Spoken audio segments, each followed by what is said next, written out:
Bom, vamos começar então a dissecar o decreto.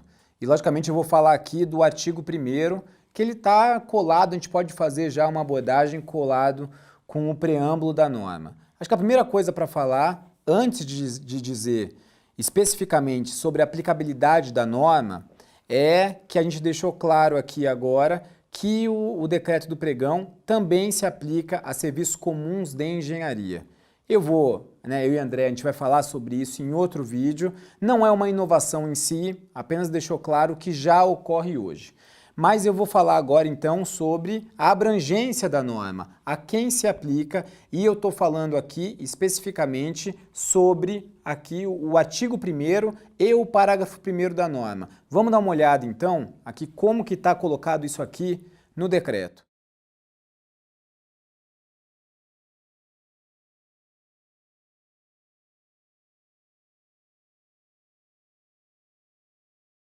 E aí eu vou perguntar para a Andréa também, Andréa, quem que é obrigado mesmo, de cara, a seguir esse decreto? Os órgãos da administração direta, autárquica e fundacional e facultativamente as empresas públicas, sociedades de economia mista e suas subsidiárias. Ele está expressamente no artigo 1º para 1º do decreto. Deixa eu te perguntar uma coisa. O que é o tal do órgão CISG? O que é um órgão CISG? Isso dá um problema grande, né? Ninguém sabe o que é CISG, né? CISG é Sistema de Serviços Gerais, pelo decreto 1094. A gente sempre teve esse problema mesmo de explicar o que é o órgão CISG. É um conglomerado de órgãos unidos hoje pelo decreto 1094, que abrange a administração direta, autárquica e fundacional. E esse corpo todo que hoje é regido pelo decreto. E sempre todos os decretos executivos e a gente como órgão central, a gente regulamenta para esse corpo todo, tá? E eles são obrigados hoje, eles não podem fazer de uma outra forma, fazer o presencial, o pregão, nada. Eles têm que necessariamente utilizar o decreto hoje. Por exemplo, um órgão federal, nível federal, do Poder Judiciário ou do Poder Legislativo, eles têm que seguir esse decreto? Não.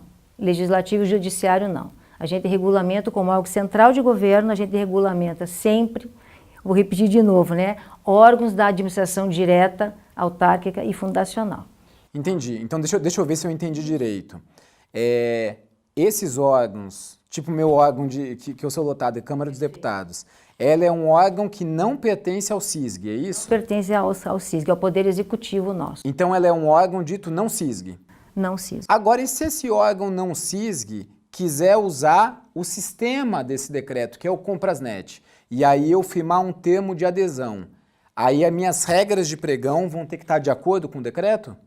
Bom, se for aderente ao sistema, ele vai seguir as regras que o sistema tem hoje, necessariamente, né? Não, a gente não tem como adequar a regra, né? Então ele vai utilizar o sistema de acordo com o desenho que o decreto trouxe. E aí deixa eu te fazer uma última pergunta nesse sentido. É bom que eu aprendo também, viu? Nesse sentido. Estatais, tá? Como que uma estatal vai fazer? Porque pela Lei 13.303, se eu não me recordo, se não me falho a memória, o artigo 40 dá uma independência à estatal para ela poder, inclusive, traçar um regulamento próprio de licitação. Como que se dá essa relação da estatal com esse decreto? Bom, é uma matéria controvertida, né? Eu vou dar a minha opinião aqui, não que seja mais escorreita, né? Vamos debater.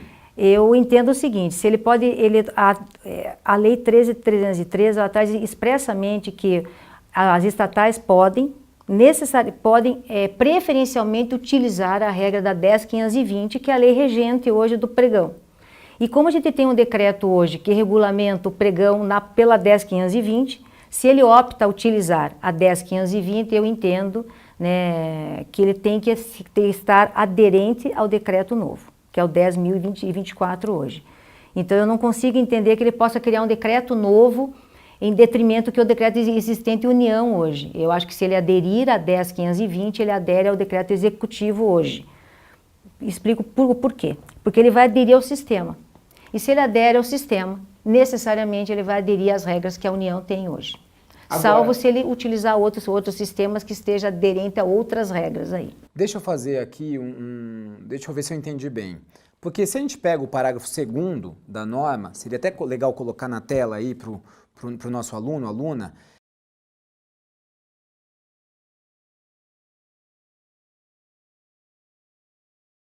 ele está falando que a estatal ela pode adotar no que couber esse decreto.